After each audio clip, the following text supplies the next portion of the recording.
안녕하세요 여러분. 정치를 보다 채널의 정보석입니다. 국민의힘 긴급 속보입니다. 현재 크리스마스 성탄절을 지나고 연말을 앞둔 상태에서 국민의힘의 한동훈 법무부 장관이 비상대책위원으로 지명됐었고 약간의 고민 끝에 한동훈 법무부 장관이 수락했다고 합니다. 그 전에 정치를 보다 채널 구독과 좋아요, 알림 설정 부탁드리겠습니다. 수락한 이유로는 9회 말 이아웃 이스트라이크면 어떤 보리와도 휘두를 수밖에 없다고 합니다.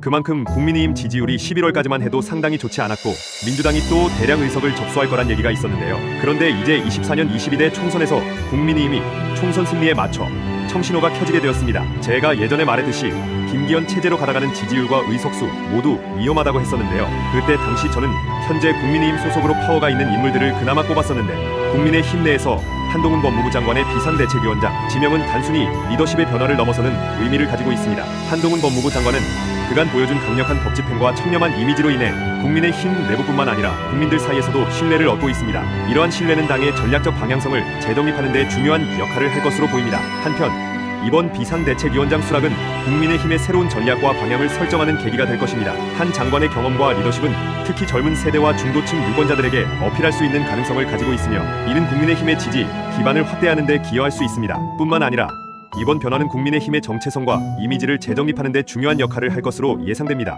당의 정책과 전략이 국민들의 다양한 요구와 기대에 부응할 수 있도록 하는 것이 중요한 과제가 될 것입니다. 이러한 측면에서 한 장관은 당의 정책 방향성을 명확히 하고 국민들과의 소통을 강화하는 역할을 할 것으로 기대됩니다. 이러한 배경을 바탕으로 앞으로 한동훈 법무부 장관과 국민의힘이 어떤 전략을 펼칠지 그리고 이것이 어떻게 대한민국 정치에 영향을 미칠지 주목됩니다. 특히 앞으로 있을 총선과 관련하여 이들의 전략과 행보가 중요한 관심사가 될 것입니다.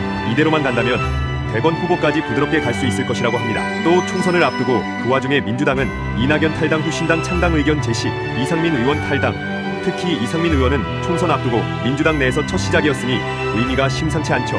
이재명 공천 개입, 공판 참석, 송영길 체포, 심지어 증인으로 조사받던 회사 대표는 자살, 각종 악재만이 지금 12월 한 달이 가기도 전에 계속해서 터지고 있는 와중에 이재명 대표는 계속해서 당 대표 자리에서 물러나지 않고 버티고 있는 와중입니다. 이대로만 간다면 국힘 180석이 눈앞에도 가능할 것이라고 보나 제일 중요한 것은 국민의힘 지지자분들이 악성 반대파에 막혀 본인들의 의견이 흔들리거나 할 수도 있는데 그런 것에 흔들리지만 않는다면 충분히 24년 총선 승리 가능하다고 봅니다. 또 대외적으로 윤석열 대통령님이 국방외교 성공으로 탱크만 지금 몇 조 원 가까이 팔아서 달러나 유로화 확보에 안정화를 가하고 있고 점점 경제성장이 진행되고 있습니다. 11월에만 해도 불안했던 국민의힘 정당이 이렇게 12월이 되자 자연스럽게 분열하는 민주당과 칠 때마다 안타를 치는 국민의힘 지도부가 낳은 결과라고 볼 수 있는데요. 이제 국민의힘 비상대책위원회장이 된 한동훈 법무부 장관이 어떤 행보를 보여줄지 기대가 되며 앞으로의 귀추가 주목됩니다. 이상 정치를 보다 채널의 정보석이었습니다. 구독과 채널 좋아요, 알림 설정 부탁드리겠습니다. 여러분들의 의견은 어떠한지 댓글로 의견 공유 부탁드리겠습니다.